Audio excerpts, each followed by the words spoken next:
The story of French gastronomy started in the reign of Louis VIII between 1610 and 1643. Was marked by a kind of a culinary eclipse after the splendors of the Renaissance. It is under the reign of Louis IV, called the Sun King between 1943 and 1715, that French gastronomy lives its greatest splendor. This period will set the rules for what will be the good taste in food. This good taste will quickly permeate the kitchens of other European monarchies. Decline of species. The history of gastronomy until noon of the 7th century is marked by the practice of seasoning dishes with a gigantic amount of species. Because they are expensive and rare, were true synonyms of luxury and wealth. But this exaggeration in the use of the species made the dishes to be untreatable. It was a time when they cared little for taste. The slogan was ostentation. Over the years, species became easily found in the markets in large cities. There was a trivialization of its consumption, and the fall of its use in the aristocratic tables was almost immediate. The aromatic plants entered the scene, such as thyme, laurel, chives, rosemary, or tarragon. This change, however simply it may seem, has had a huge impact in the history of gastronomy. The strong, spicy, and excessively flavored flavors came out of, and the freshness entered thought a little excessively. That where we began with sauces. The cooks of 7th century discovered new ways of expressing themselves. In general, they are more technical than their procedures. They significantly reduce the amounts of animals normally consumed. The sugar that previously appeared in all dishes were reserved only for cakes, cereal, dishes with eggs, and dairy products. Mustard is the last of the seasoned sauces to survive.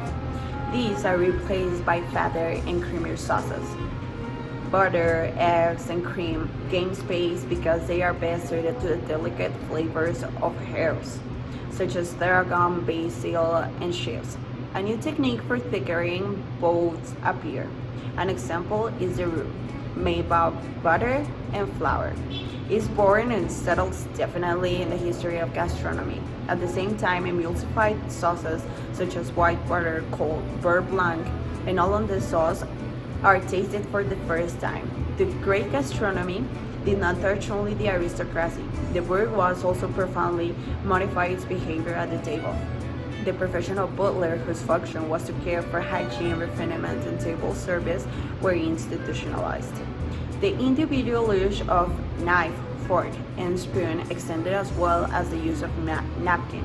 With the model of absolute monarchy of Louis IV with taxes to finance the Third Year War, the works of the Palace Versailles, and the good table of the aristocracy, the food left to the people is scarce. The diet of the people was mainly focused on the consumption of cereals, not only consumed in bread, but also in the form of a thick sauce. This soup was a boiled water in which immersed herbs and roots such as carrots, turnips, garlic pork, chard, spinach, onions, and a lot of cabbage, and legumes such as bean, lentil, or peas. At the best, the soup was reinforced with a piece of lard of pork. The meat is rare and were reserved only for holidays, as well as egg, butter, and wine. After the French Revolution, all the masters of all time flew, and there was no nobility. It was that time that the first restaurant began to open and the new concept began. At the beginning of the 20th century, the famous gourmet directory created, the Michelin Guide. This creation resulted in the revitalization of creativity and interest in local gastronomy. The salade niçoise, the Breton pancakes, the deux confit, and the cassoulet were forget as specialties of a different particular region. The chefs began to be praised by all people and it became such as a religion. They became great authorities and they began to make cookbooks. The gastronomy of France is characterized by its variety, fruit of the French regional diversity, both cultural and raw materials, but also its refinement. Its influence is felt in almost all the cuisine of the Western world, which have incorporated into their basic technical knowledge or French cuisine. Several French chefs have a great international reputation, such as Saint-Laurent, La Varenne, Carême, Escoffier, Ducasse, or Bocuse. It is one of the 4 gastronomy included in the list of intangible cultural heritage of humanity since November of 2010. Next thing up, we are going to be talking about the characteristics of French cuisine. First off, it's important to know that French cuisine was made important in the 20th century by Chef Auguste Escoffier to become the modern haute cuisine. Escoffier left out much of the local culinary character to be found in the regions of France and was considered difficult to execute by the home cooks. Some of the important ingredients in French cuisine are butter, eggs, flour, garlic, tomatoes, beef, cream fish, cheese, mushrooms, truffles, and herbs de Provence. Also, we have some of the cooking methods in French cuisine, which are braising. Foods are first browned in hot fat, then covered and slowly cooked in a small amount of liquid over low heat. Flaming is just food served flaming. Poaching, a moist heat cooking method that uses convection to transfer heat from hot liquid to the food submerged in it. Broiling, a dry heat cooking method in which foods are cooked by heat radiation from an overhead source. Sautéing, a dry heat cooking method that uses a conduction to transfer heat from a hot pan to food with an aid of a small amount of hot fat. Cooking is usually done quickly over high temperatures. And lastly, we have baking, which is preparing foods that uses dry heat, typically in an oven, but it can also be done in hot ashes or hot stones. Just as any other cuisine around the world, the French have their 3 secrets when it comes to cooking. The legendary chef Auguste Escoffier once said that the 3 great secrets of French cuisine were butter, butter, and butter. Also, Chef Julia Child said that with enough butter, anything is good. Here we have some more information about French cuisine. Well, first of all, it's important to know that cooking is considered an art in France. We must also know that they use different types of spices and herbs to give the proper flavor and texture to the food. This cuisine was influenced by Portuguese and African countries, and also that they mostly eat seafood, game birds, veal, and green vegetables. Since France has regional cuisines and they are farm-based, they offer high-quality lamb, beef, chicken, turkey, pigeon, capon, goose, and duck. Varying by region, the characteristics of French cuisine include innovative flavors and elegant presentations. The southern regions feature rich flavors with garlic, herbs, duck, and mushrooms, while the northern cuisine consists of country-style dishes with fresh local produce, such as dairy, sausage, and beer. Now, let's talk about the characteristics of French pastries. Starting off with the ingredients mostly used for making French pastries, which are sugar, butter, dairy, such as eggs, vanilla, chocolate, gelatin, and nuts. As you guys can see in this slide, we have a few common ingredients, such as choux pastry, marzipan, thick custard cream, sauce-like custard cream, buttercream, and whipped cream. French desserts are usually made of custard, cream, and fruits. We have some examples here. Crème brûlée, Ducasse, Madeleine, Chausson aux pommes, Gâteau mille crêpes, Page Melva, and Tarte tatin.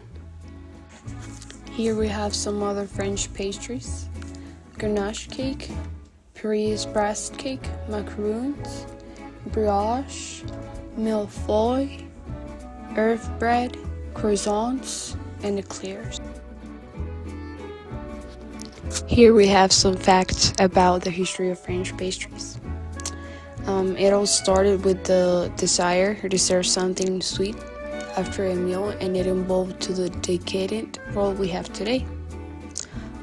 What started out as a customary routine of serving sweets such as fruits and cheese after a meal has turned into a full-blown art form, and the French have perfected this art in no time. French pastries are very flaky, and that's because French cooks use lots of butter to make them. As I mentioned it earlier, butter is one of the secrets for French cuisines. And last but not least, during all the centuries of experimenting with recipes and techniques, French confectioners discovered how to combine various textures and tastes to obtain the best pastry and the best dessert.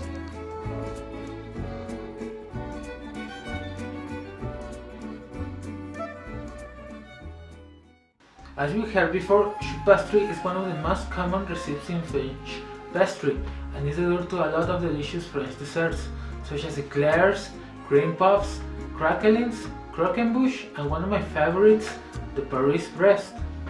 Today I'll show you the steps for a choux pastry. It's actually really easy to make. Once we have our pastry done, we prepare a few cream puffs, an eclair, and maybe a Paris Brest.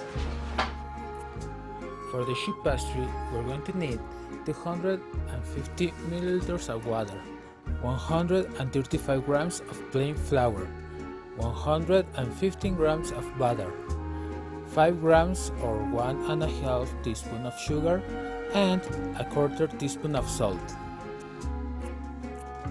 For the custard cream, we'll use 500 ml of milk, 100 grams of sugar, 60 grams of cornstarch, 4 egg yolks, and optionally 80 grams of chocolate.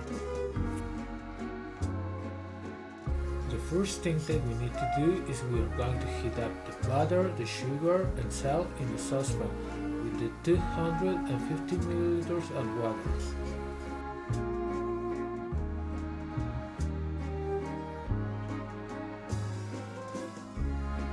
We'll turn our hob onto a low heat, just enough to melt ingredients in the saucepan. So at this point, don't let it boil.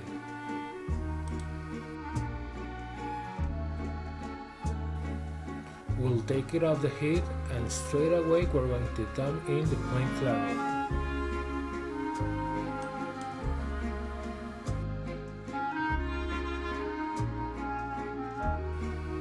As soon as the flour hits the pan, we are going to stir it very quickly with a wooden spoon until it's not sticky anymore. We'll mix the 4 eggs with a hand mixer, looking for a glossy, kinda sticky mixture.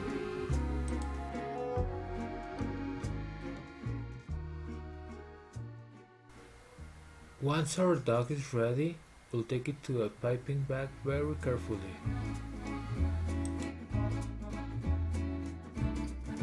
Over a baking sheet, pipe small balls for the cream puffs or profiteroles.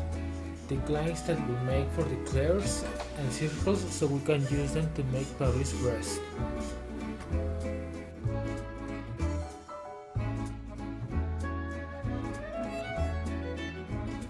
We're going now to put them in the oven. It's preheated to 180 degrees. These are going to take around 20 to 25 minutes.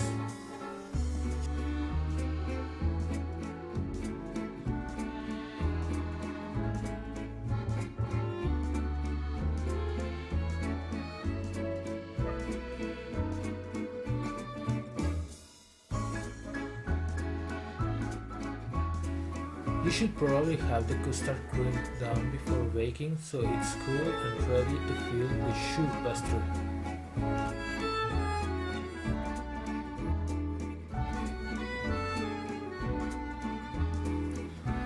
Add the final details and serve.